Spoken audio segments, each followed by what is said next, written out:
So excited to have a female founder up here because that's been the hot topic for this conversation this morning on the wellness stage. We know that, to me, there's never been a better time to be a female founder, which sounds possibly controversial, but we've made so many steps forward. Have we gone far enough? What's still needed? Steps forwards have been made, I would say, but you go in a room. If you do any like founders events or leaders clubs, I'm pretty much still the only female there. So it may feel like a good move forward.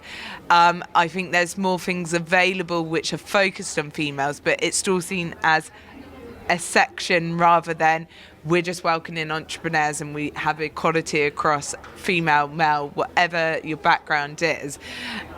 And so I think a lot more can be done. They don't need to be seen, or we don't need to be seen as a special case. We just need to be seen as good in our own rights, and that's why people are putting funding or backing you or working for you. So I'm going to ask a question about this because we talked about it this morning on our Levelling Up panel.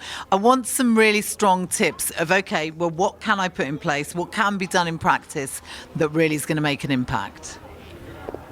For moving the dial, levelling up as female founders, if I was going to put in something in practice to encourage more female founders, what is it? What are the steps we need to do? Whether it's opening the door more, what is it? So I think a lot of focus is put on role models, but the problem is there isn't that many role models. If you look at the top 100 companies in the world, like most of them aren't started by a female. Barely any of them are started by a female. So if we can't look upwards, how do we come together to look forwards together?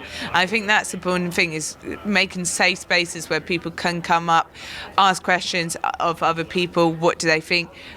Make men who are leaders understand the differences between the different genders and how can they bring people up.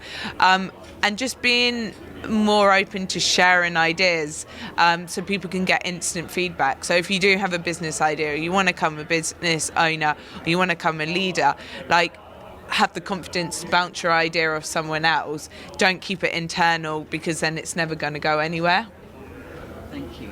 Jack, do you want to ask the next two questions? Then I'll ask two after that. Yeah, I actually kind of want to follow up on what you just asked and what you just answered, because, I feel like a lot of the time we talk about how to move forward and make it better for female founders and make it easier, because it should be, but it's always on the women, and I'm sure you two can agree with that, and you see that, and a lot of the women in the audience can.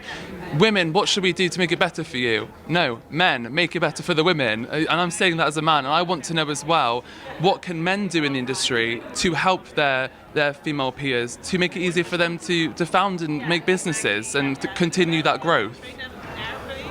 Oh, so I'm going to be controversial here, and I'm going to say, just don't think we're different. Like, I walk into a room, like when I go into events which are for like founders and I'm the only girl there, I don't look around and be like, oh, I'm the only girl there. And if people start to make a thing of me being the only girl there, that's when I'm like, why is it a difference? Like, can't you just respect me for the fact that I started my own business and it's grown, and that's because I'm good at what I do, hopefully. Still question that. Rather than the fact, like, you're a female.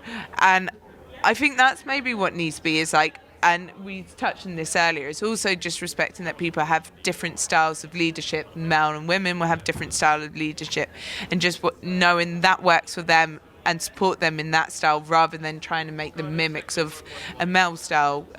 So I would just say, just understanding that we're not different in one sense, but we are different in another sense.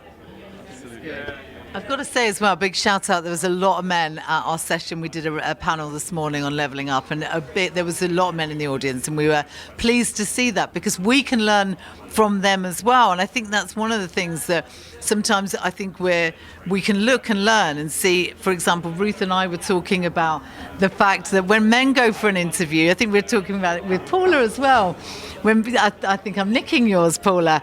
Paula said that when men go for an interview, if they've got 3 out of 10 skills, they'll go for the job.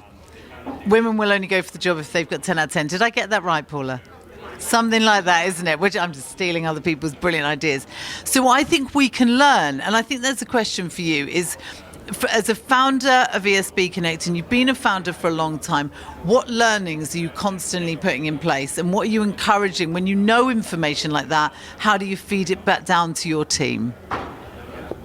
Oh, so I'm a big advocate of like listening to podcasts, reading books, learning off other people, and modeling yourself on there. So that's personally what I do for my development. I just try and read and listen to as many people who've done good things in their industries, and try and understand what those things were and how I can implement it into my business. And then whenever I see, read or hear anything good, I make sure I disseminate that information, recommend books to my team, recommend podcasts, send it around on like our team WhatsApp, and also explain to them why I'm trying something out in the business. I'm like, saw this, it's worked here, this is why I think it would be good. So that's like key to me, I guess. Jack? Yeah, I guess I just want to add, we're probably going to touch on this again, but what are your hopes for the future? Do you feel positive when you look, ahead in the future, in the next year, in 2024? Do you think there'll be more female founders, and will they be better supported? Brutally honest again. Well, I think they will be better supported, but I still think it's hard to, like, I've just joined the Digital Leading Ladies Group. I still don't know how to get myself into some of these networks. And I think that isn't public. They're still seen as quite secret networks and not out there and like, Bloom, Wackle, I probably pronounced that wrong, I pronounced everything wrong. All of these things still feel like secret little clubs. Like there's Chief that's just started, which again seems quite exclusive. And it's like, where can we put this information that people know there's places to go and networks to support them and make them more widely available? I think that's still holding things back. So yeah, hope would be that it changes next year. I'm a big ambassador of communities as co-founder of Digital Leading Ladies as well. And we are expanding it and making it more vocal. And I think if we think PI Live is all about partnerships, that's what partnerships and community, those things lean in, make as many collaborations and partnerships. I think, again, leaning on you, Paula. Paula mentioned that coming on the panel this morning was because of our network. And everything is use your networks and link in with that. Here's a question for you. It's a final question before I do the quick fire from me. What do we need to shout louder about, Suze? Okay, so this is me getting on my high horse, but equal maternity and paternity leave, I think it has to come a standard. I think, and I'm going to put it from the male side, females feel like it's their responsibility, but lots of men now want to be at home with their child, be part of that journey, and they're instead having to make the choice to go to work, spend long hours and pay because we have high nursery fees. If it was just standard everywhere, you wouldn't have one, I don't think, as big gender pay gap, but also you would have a much more better understanding of the stresses that a woman is under when she has a child and is trying to cope and mentally trying to work out where they're going with their career. Are they taking a career break or are they progressing forward? And that's a massive strain. I think people don't understand how straining that is on a female. Thank you. Any final questions? The quick fire. I'm ready for the quick fire. Okay, here we go. Please finish this sentence. Shout out goes to... I'm going to say you, Julia. I was thinking about it. But you're definitely bringing forward this conversation at lots of conferences like this. And Matt, thank you very much for having this here. Yeah, shout out to Matt Wood. That must going to be mine as well. Okay, change is not coming fast enough for... I think I know to cover this. Parental leave. It definitely needs to be moving faster. It's the final one. In 2024, my hope is... Or more in-person networking. I think like the last few conferences, like this one, MadFest, all of them, like everyone just wants to get back out there, and it's just so nice to be in front of people again and not behind a screen. So my hope is that that continues into 2024. I think Suze is absolutely right. With every chat, with every conversation, we're moving the needle and we're making real change. So big shout out to Suzanna Chaplin, CEO and founder of ESB Connect. Yes. Thank you.